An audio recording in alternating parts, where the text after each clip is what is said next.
नमस्ते।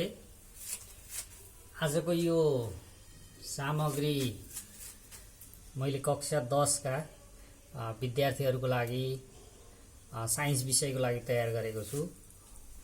हाम्रो first chapter बल force हो र त्यसमा विद्यार्थी भाइ बहिनीहरूले बलका प्रकारहरू, बलको बारेमा अघिल्ला कक्षाहरूमा पनि धेरै कुराहरू पढिसकेका छ र यो क्लास 10 को हाम्रो करिकुलममा चाहिँ बल अन्तर्गत गुरुत्वाकर्षण बल, फोर्स अफ ग्रेभिटेसन र न्युटनका बलको नियम, न्युटन्स ल अफ ग्रेभिटेसन र त्योसँग सम्बन्धित सूत्रहरू डिराइभ गर्ने कोर्समा तोकिएको छ र त्यो कुरालाई आजको क्लासमा चाहिँ मैले न्युटन्स ल अफ ग्रेभिटेसन र त्योसँग रिलेटेड फर्मुला डिराइभ गर्नेछु। ध्यान दिएर हेर्नुहोला। यसमा पहिलो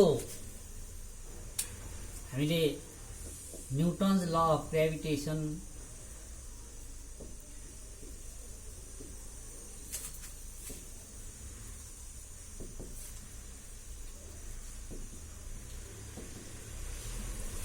को बारेमा चर्चा गर्दा र त्योसँग रिलेटेड फर्मुला डिराइभ गर्नुभन्दा अगाडि अलिकति फोर्स अफ ग्रेभिटेसन, गुरुत्वाकर्षण बलको बारेमा अलिकति त्यसको अर्थ बुझौं। सर आइज्याक न्युटनले 1687 मा न्युटन्स ल अफ ग्रेभिटेसन प्रतिपादन गरेका हुन् र त्यसमा गुरुत्वाकर्षण बल भनेको चाहिँ कुनै दुई वस्तु बीच एक अर्कालाई आकर्षण गर्ने बल, mutual force of attraction between any two bodies is called gravitation. ब्रह्माण्डमा रहेका कुनै पनि दुई वस्तुहरू बीच एक अर्कालाई आकर्षण गर्ने बल लागिरहेको हुन्छ र त्यो बललाई चाहिँ हामीले ग्रेभिटेसन भन्छौं। अब त्यो बल भनेको चाहिँ हामीले देखेका एकदमै साना मेटेरियलहरू, मानौ कि यो डस्टर छ, यो मार्कर छ, यिनीहरूको बीचमा पनि फोर्स अफ ग्रेभिटेसन छ। त्यसैगरी हामीले एकदमै ठूला अब्जेक्टहरू, आकाशीय पिण्डहरू जस्तै हामी रहेको पृथ्वी र चन्द्रमा अथवा पृथ्वी र सूर्य, तिनीहरूको बीचमा पनि फोर्स अफ ग्रेभिटेसन हुन्छ। तर अब त्यसको म्याग्निट्युड चाहिँ फरक फरक हुने भयो। यसलाई 1687 मा न्युटनले प्रतिपादन गरेको, जसलाई युनिभर्सल ल अफ ग्रेभिटेसन भनिन्छ, त्यो चाहिँ के थियो भने कुनै दुई वस्तुहरू बीच उत्पन्न हुने गुरुत्वाकर्षण बल ती वस्तुका पिण्डको गुणनफलसँग समानुपातिक हुन्छ र ती वस्तुका केन्द्रहरू बीचको दूरीको वर्गसँग व्युत्क्रमानुपातिक हुन्छ। The force of gravitation between any two bodies is directly proportional to the product of their masses and is inversely proportional to the square of distance between their centers। यसमा यहाँ दुईटा शब्द, एउटा डाइरेक्टली प्रोपोर्सनल, प्रत्यक्ष समानुपातिक,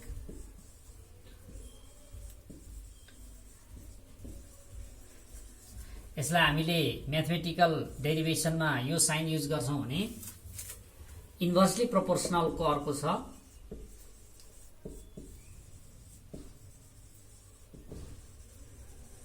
inversely proportional को पनि sign चाहिँ डाइरेक्टली प्रोपोर्सनल का युज गरिन्छ, तर त्यसलाई म्याथमेटिकल डेरिभेसनमा चाहिँ 1 अपन अथवा रेसिप्रोकलमा राखिन्छ। यसको अलिकति अर्थ हुन त यो प्रोपोर्सनल को कुराहरू म्याथमा पनि धेरै अगाडिदेखि नै पढेकै कुरा हो। डाइरेक्टली प्रोपोर्सनल को मिनिङ चाहिँ एउटा कुनै दुईटा वस्तु अथवा म्याग्निट्युड छ भने एउटाको म्याग्निट्युड बढ्दाखेरि अर्कोको पनि म्याग्निट्युड बढ्छ, अथवा एउटाको म्याग्निट्युड घट्दा त्योसँगै अर्कोको पनि म्याग्निट्युड घट्छ भने त्यो रिलेसन चाहिँ डाइरेक्टली प्रोपोर्सनल हुन्छ। त्यसैगरी त्यसको अपोजिट एउटा क्वान्टिटी को म्याग्निट्युड बढ्दाखेरि अर्को क्वान्टिटीको म्याग्निट्युड घट्छ र एउटा म्याग्निट्युडको क्वान्टिटी घट्दा अर्को म्याग्निट्युडको क्वान्टिटी बढ्छ भने त्यो रिलेसन चाहिँ इन्भर्सली प्रोपोर्सनल हुन्छ। त्यसको लागि हामीले रेसिप्रोकलको साइन युज गरेर 1/प्रोपोर्सनल गर्छौं भने डाइरेक्टली प्रोपोर्सनलको साइन यो भयो। अब अघि मैले भनेको न्युटन्स ल अफ ग्रेभिटेसनले त्यसमा के भनिएको थियो भन्दा कुनै दुई वस्तुहरू बीच उत्पन्न हुने गुरुत्वाकर्षण बल ती वस्तुका पिण्डको गुणनफलसँग समानुपातिक डाइरेक्टली प्रोपोर्सनल र ती वस्तुका केन्द्र बीचको दूरीको वर्गसँग व्युत्त क्रमानुपातिक। त्यो सम्बन्धलाई हामीले फर्मुला डिराइभ गर्नको लागि अब केही सिम्बलहरू यसमा प्रयोग गर्छौं। जस्तै कुनै दुईटा वस्तुको लागि हामीले टु बडीज छन् भन्ने मानौं, जसको मास चाहिँ फर्स्ट अब्जेक्टको लागि m1 छ, सेकेन्ड अब्जेक्टको लागि m2 छ। अनि हामीले फोर्स अफ ग्रेभिटेसनको क्याल्कुलेसनको लागि जहिले पनि वस्तुहरूका केन्द्रबाट चाहिँ डिस्टेन्स लिइन्छ, सेन्टर। कुनै स्फेरिकल बडी सपोज अर्थ भयो भने अर्थसँग रिलेटेड ग्रेभिटेसनको क्याल्कुलेसन गर्नु पर्दाखेरि the distance is measured from the centre of the earth. सनसँग गर्दाखेरि पनि त्यही हो, कुनै पनि अब्जेक्टको सेन्टरबाट चाहिँ त्यसको डिस्टेन्स मेजर गरिएको हुन्छ। अब यहाँ मैले दुईटा अब्जेक्टको एक्जाम्पल लेखेँ जसको मास m1 छ फर्स्ट अब्जेक्टको भने सेकेन्ड अब्जेक्टको मास m2 छ भने तिनीहरूको सेन्टर बीचको डिस्टेन्सलाई हामीले d भनौं। र साइन्समा जहिले पनि युज गरिने सिम्बलहरू फर्मुला डिराइभ गर्दाका सिम्बलहरू चाहिँ एउटै प्रकारका प्रयोग गर्नुपर्छ। त्यसको लागि फरक, अब क्यापिटल प्रयोग गर्ने लेटर युज गरिन्छ भने क्यापिटल नै युज गर्नु पर्यो, स्मल प्रयोग गरिनेछ भने स्मल नै प्रयोग गर्नुपर्छ। र फोर्स अफ ग्रेभिटेसनको लागि चाहिँ हामीले फोर्सलाई प्रयोग गर्ने सिम्बल सधैँ F नै हुन्छ। यहाँ पनि फोर्स अफ ग्रेभिटेसनको लागि F को सिम्बल प्रयोग गरौँ। यो फोर्स अफ ग्रेभिटेसन छ, distance between the two bodies, वस्तुका केन्द्र बीचको दूरी d छ, तिनीहरूको बीचमा लाग्ने फोर्स F छ भने न्युटन्स ल अफ ग्रेभिटेसनमा भनिएको फर्स्ट पार्ट त्यसको पहिलो भागमा के छ भने कुनै दुई वस्तुहरू बीच उत्पन्न हुने गुरुत्वाकर्षण बल ती वस्तुका पिण्डको गुणनफलसँग समानुपातिक हुन्छ।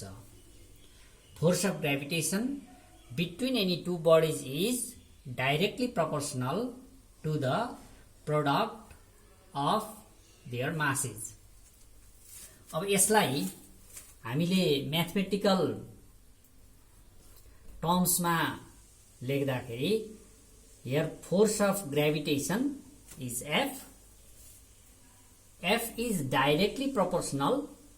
This sign is for directly proportional.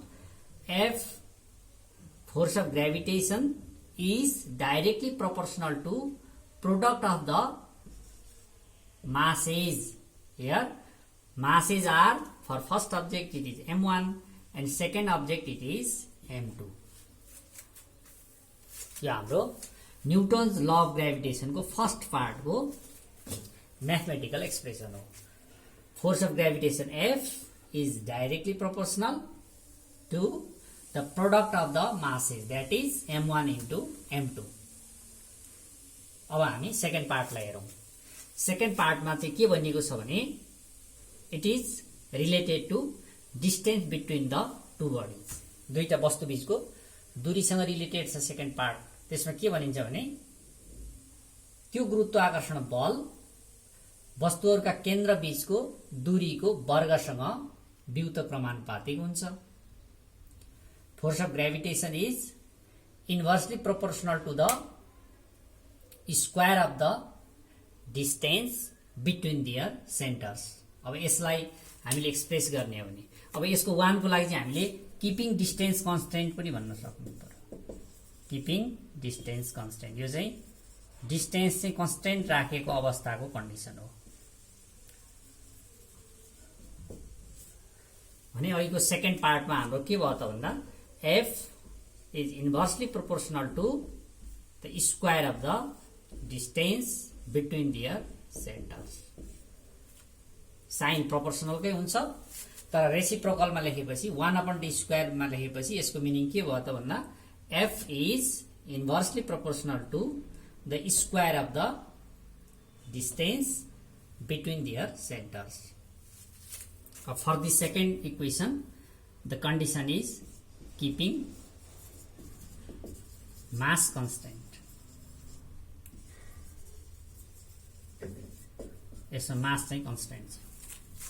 अब हाम्रो यो फर्स्ट इक्वेसन को एफ र सेकेन्ड इक्वेसन को F that is force of gravitation, यो चाहिँ सेम म्याग्निट्युड हो। यसको भ्यालु मिनिङ पनि एउटै हो। त्यो भएकोले हामीले यी दुईटै इक्वेसनलाई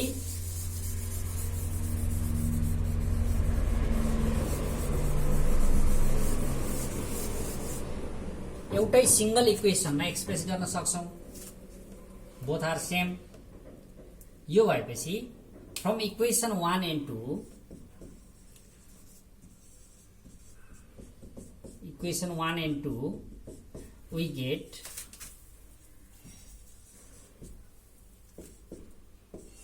both are force of gravitation F. F is directly proportional to product of their masses, that is m1 into m2, and inversely proportional to the square of the distance, that is m1 into m2 upon d square. This is the common equation which is obtained by combining equation 1 and equation 2. 1 र 2 लाई हामीले मिलाएपछि बन्ने equation चाहिँ F is directly proportional to m1 into m2 upon d square. अब यसमा एउटा mathematical rule के हुन्छ भने डाइरेक्टली प्रोपोर्सनल को साइनलाई हटाउँदा पहिले 9 क्लासमा पनि विद्यार्थीहरूले newton second law of motion derive गर्दाखेरि त्यसमा पनि डाइरेक्टली प्रोपोर्सनलको साइन युज भएको थियो र त्यसलाई हटाउँदाखेरि यसको सट्टामा इक्वलको साइन युज गर्नु पर्दाखेरि हामी कुनै पनि एउटा कन्स्टेन्ट टर्मलाई युज गर्छौं। कुनै एउटा कन्स्टेन्ट टर्म राखिसकेपछि चाहिँ यो प्रोपोर्सनलको साइन इक्वलमा चेन्ज हुन्छ र यसमा चाहिँ हाम्रो यो फर्मुला डिराइभ गर्नको लागि युज गर्ने कन्स्टेन्ट चाहिँ क्यापिटल जी हो। जी m1 into m2 upon d square. This is our final formula derived from the Newton's law of gravitation, where G is universal constant of gravitation. यहाँ हामीले युज गरेको constant capital जी चाहिँ universal constant of gravitation हो। यसलाई हामीले G is universal constant of gravitation भन्छौं। Universal constant of gravitation.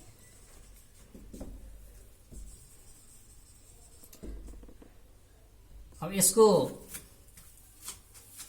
यो constant भन्ने वर्डले नै यो के हो भन्ने कुरा त बुझिहाल्यो। यो कन्स्टेन्ट हो। कन्स्टेन्ट भन्नुको अर्थ its value remains constant all over the universe भनेको ब्रह्माण्डको जुनसुकै ठाउँमा पनि यसको लागि निकालिएको भ्याल्यु चाहिँ कन्स्टेन्ट हुन्छ र यो साइन्टिस्टहरूले यसको भ्याल्युलाई क्याल्कुलेट गरेर निकालेका छन् र त्यसको भ्याल्यु चाहिँ g is equal to 6.67 into 10 to the power minus 11 newton metre square per KG square. अब यसको यो जी को भ्याल्यु को पनि हामी छुट्टै मिनिङ एक्सप्लेन गर्न सक्छौं। जी को भ्याल्यु को मिनिङ चाहिँ what do you mean by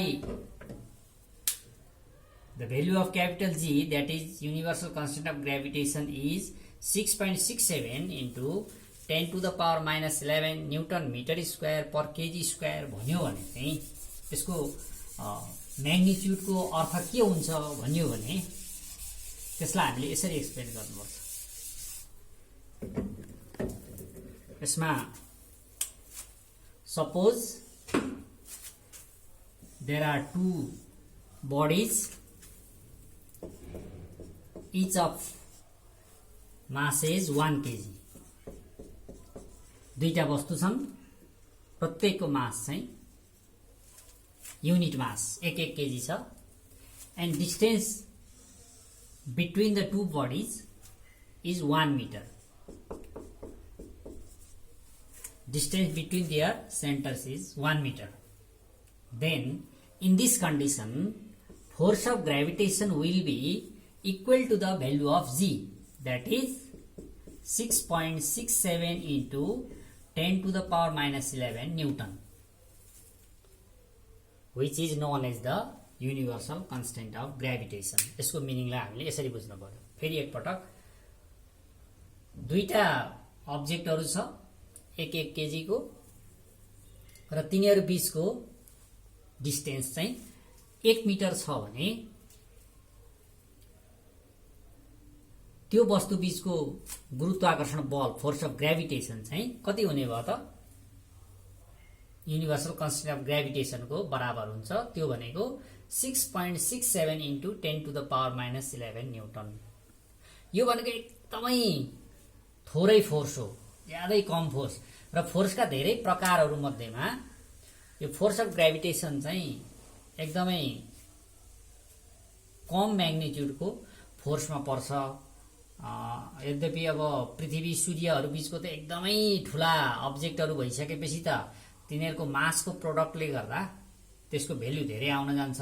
तर स्मल बडीजहरु जुन हामीले अर्थमा देखिने साना साना बडीहरुको बीचमा चाहिँ त्यसो भने फोर्स अफ एट्र्याक्सन हुने भए किन हामी तानेको चाहिँ अनुभव गर्दैनौ देख्दैनौ भन्ने कुरा आयो भने पनि त्यही हो। यो फोर्स चाहिँ हामीले यहाँ अरु अनुभव गरिरहेका फोर्स भन्दा एकदमै धेरै कम मात्राको फोर्स हो। 10 to the power minus 11 भनेपछि त यो 6.67 लाई डिवाइड गर्ने क्वान्टिटी हो 10 to the power 11। त्यो भएकोले गर्दा यसको भ्यालु एकदमै थोरै हुन्छ। त्यही भएर हामीले पृथ्वीमा भएका वस्तुहरु बीचको चाहिँ एक अर्काको म्युचुअल फोर्स अफ एट्र्याक्सनलाई एक्सपीरियन्स गर्दैनौं, त्यो चाहिँ हामीलाई अनुभव नै हुँदैन। तर ठुलठुला बडीहरु बीचको चाहिँ हामीले अनुभव गरिरहेका हुन्छौं। यो जी को भ्यालुको अर्थ त्यो हो। अब विद्यार्थी भाइ बहिनीहरुले यो फर्मुला डिराइभ गर्ने तरिका, त्यसपछि यो चाहिँ हाम्रो न्यूमेरिकल प्रब्लमसँग पनि रिलेटेड भएको हुनाले कुनै दुईटा वस्तुको हामीलाई मास दिएको कन्डिसन र तिनीहरु बीचको डिस्टेन्स दिएको कन्डिसनमा चाहिँ तिनीहरु बीचको force of attraction, gravitational force of attraction कति हुन्छ भनेर यो फर्मुलाबाट हामीले डिराइभ गर्न सक्ने भयौं, जसमा जी को भ्यालु यो प्रयोग गरिन्छ समय 6.67 into 10 to the power minus 11 र यो हामीले न्यूमेरिकल प्रब्लमको लागि पनि र अरु फर्मुला डिराइभ गर्ने कुरा पनि आजको क्लासमा मैले यति गरे। धन्यवाद।